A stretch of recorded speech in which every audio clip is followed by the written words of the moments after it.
Well, folks, welcome back to the Frontier Western Heritage Channel. I'm Todd Kessner, and today finally got some beautiful weather out here outside of Bozeman, Montana at the gun range, and we're going to shoot the 1874 Sharps rifle. And this particular gun is from Shiloh Sharps in Big Timber, Montana. It's a 5090, which was one of the more popular calibers for buffalo hunters in the 1870s. So Christian Sharps came out with a breech loading rifle in 1848, and well before the time of metallic cartridges. And you would drop a ball in, put some powder behind it, close the falling block action, and it actually took a percussion cap at that time of production. And a lot of those are converted over to a metallic cartridge shooting rifle, which is a pretty easy process because it was a breech loading gun.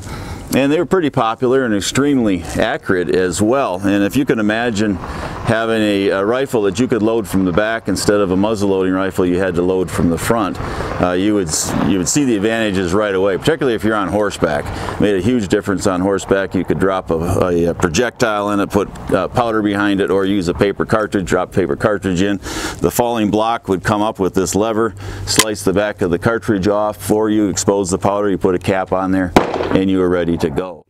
So this particular rifle is called the 1874 Sharps, and actually was on the market earlier than that, 1872, and they didn't get around to naming it, and the speculation is they named it 1874 because that's when the Sharps Rifle Company went under some reorganization. And so if you have heard any history of folks having used the 1874 Sharps before 1874, that could potentially be very accurate because the gun was out before it was named, and so that very likely could have happened.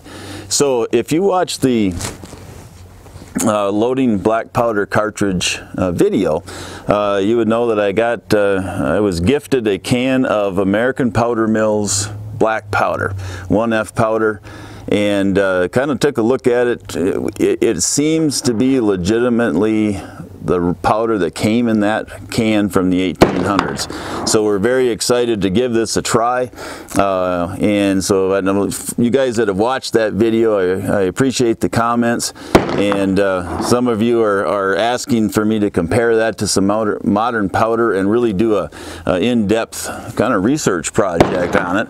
And I thought, you know what, I'm going to do that. But today we're just going to shoot up the rounds I already made, because in order to really compare that powder to some loads that I know are accurate and some other powders that I know are accurate, I'm going to use a different bullet. And so we're just going to shoot the Sharps today and see how it does. I got a chronograph set up so that we can take a look at the speed of this thing, and we'll look at accuracy as well. But to really compare it side by side with other powder charges, I'm going to use a different bullet. I'm going to use a powder charge that I use as a target and hunting round, and then try to duplicate that with that American Powder Mills powder from the 1800s and see really what it's all about, and compare it to Swiss as well.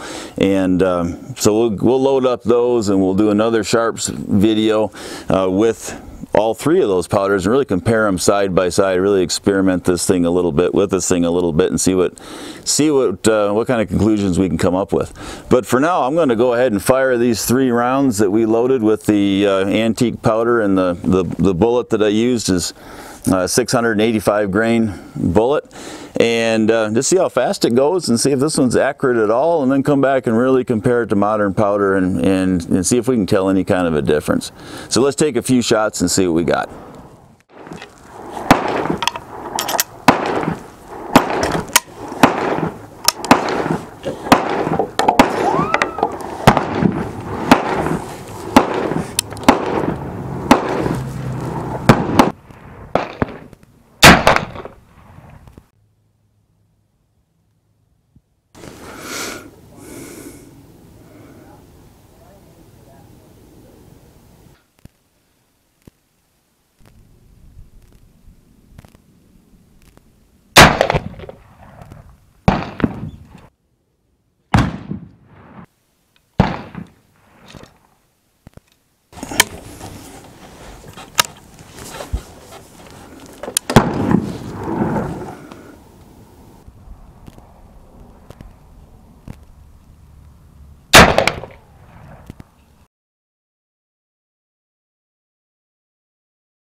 Yeah, well, folks, we're down here taking a look at this target, and I'll tell you what, I did not expect this. We've got just over a 1-inch group with this American Powder Mills powder that came out of the can from the 1880s, and we have every reason to believe it's original powder from the 1800s.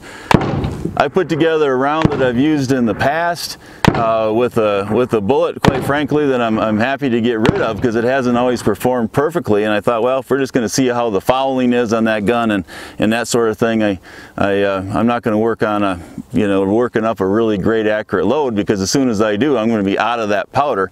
And how am I ever going to get my hands on powder from the 1800s again?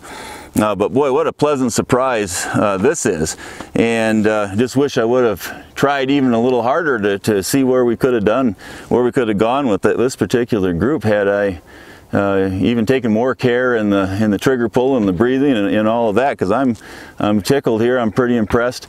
We are going to do another one of these, just like I had said earlier, where we're going to compare this American Powder Mills powder and do one of Swiss and do one of Old Einsford, and see what we can really how it compares to those other powders, and test not only the accuracy of it, but also the fouling and cleaning and all of that as well.